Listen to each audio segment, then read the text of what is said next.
In the last days, God says, I will pour out my spirit on all people. Your sons and daughters will prophesy. Your young men will see visions. Your old men will dream dreams. Indeed, we are living. That means when he say it, nobody can stop it. That means when he utter it, no devil can touch it. That means when he plant it, no demon can uproot it. God is here this morning for restoration of your health. God is here this morning for restoration of your body. God is here this morning for restoration of your career. God is here this morning for restoration of your business. God is here this morning for restoration of your children. Lift your hands, shout hallelujah.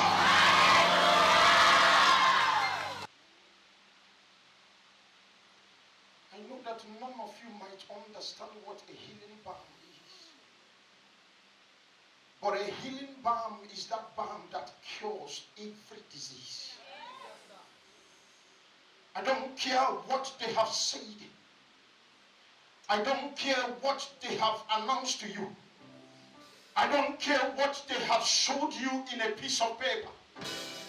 But I know of a great physician. His name is Yeshua HaMashiach. I came with the oil of alabaster this morning.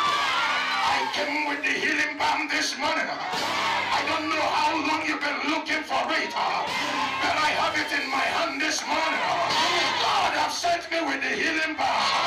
That every disease in your body, every disease in your life, every pain, every struggle, every disease that have caused you tears, after today, health and cure will look at you. You cannot see the wall of fire that have surrounded you. Brother Job did not see the wall of fire. Brother Job did not see the hedge of fire.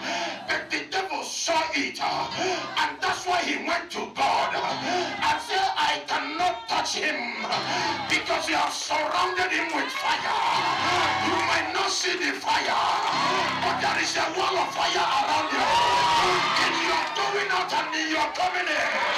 There is fire that goes before you. There is fire that backs you up. I serve a God that is a consuming fire. I serve a God that speaks fire. I serve a God that will melt away your sickness by fire. I serve a God that will never change.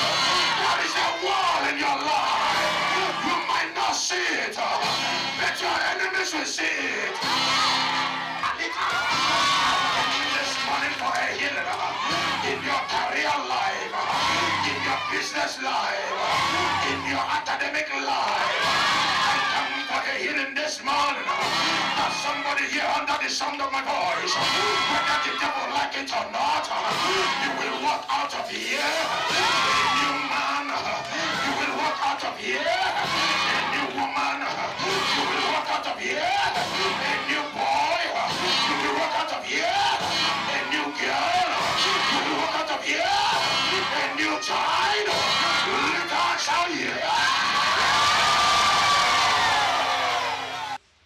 If you don't spend time with me, never say you know me. Is somebody hearing me? I might see you dressing nicely. I might see you looking good. But if I don't have time to get to know you, I might say things that this is who you are. Kanti, it is not who you are. Because I don't really know you. But when I get in deeper and closer, I will begin to know the other side of you. There are some of you that are looking good, but your room is tattered. There are some of you that are dressing nice, but your rooms are smelling. There are some of you that are looking good. You shave your hair, you make your hair, but if we can open your room now, we will see that it looks like a toilet.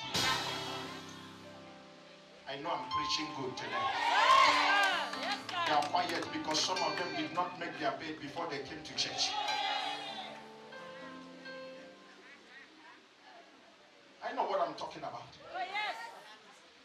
Some of you, in the name of you are coming to church late, you left your bed untouched. Some of you did not even open your window for fresh air. Since 6 o'clock you wake up in the morning. Open your window for fresh air to come in and deliver you from everything you have done the whole night.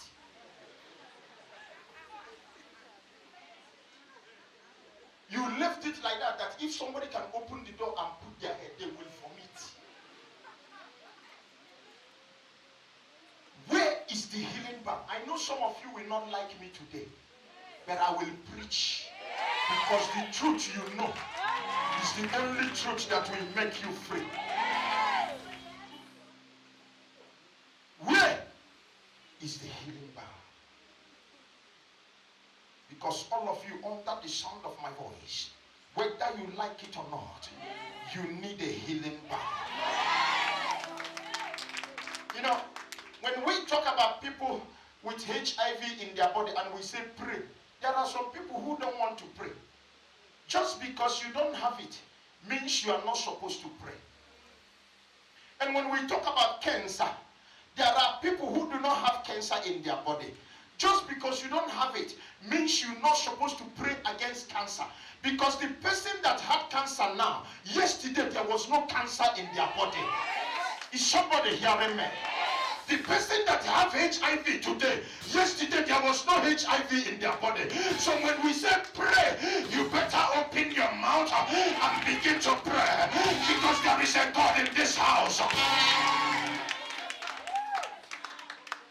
Where is the healing?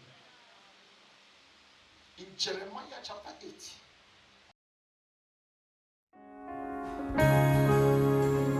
In the last days, God says, I will pour out my spirit on all people. Your sons and daughters will prophesy. Your young men will see visions. Your old men will dream dreams. Indeed, we are living in the last days. We can see